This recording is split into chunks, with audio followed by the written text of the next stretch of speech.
naman na Australian national ang nabagsakan ng debris sa gitna ng sinasagawa demolisyon sa isang hotel sa Makati City. At may live report si Luisito Santos ng Super Radio DZBB. Luisito.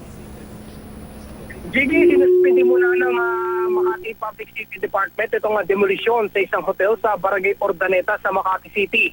Kasunod nga yan na nangyari aksidente sa kaninang tanghali dyan sa may Mandarin Hotel matapos nga mabagsakan ng debris ang dumadaang Australian National sa bangkenta sa tapat mismo ng ginigibang gusali.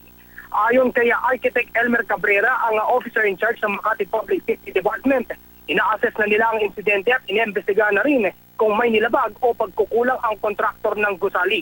Lumalabas kasi sa initial na investigasyon na pinatigil muna ang demolisyon sa Mandarin Hotel isang linggo na ang nakakalipas matapos nga itong makitaan ng paglabag sa safety measure. Samantala ay nilinaw naman ng isa sa mga tauhan ng Ayala Property Management Corporation na may permit naman ang pagtitipag sa nabanggit na gusali na inisyu noong September 24, 2015.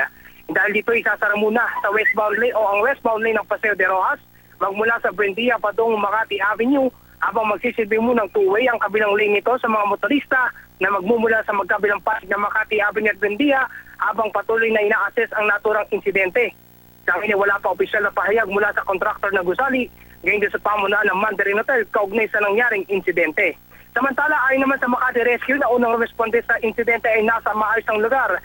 Ito nga dayuang Australian National na isang babae na tinatayang nasa 50 taong gulang pataas na nabagsakan nga ng debris matapos nga magtamo ng fracture sa paa at sugat sa iba't ibang bahagi ng katawan, bunsod ng naturang insidente. Gigi? Maraming salamat Luisito Santos ng Super Radio DZBB.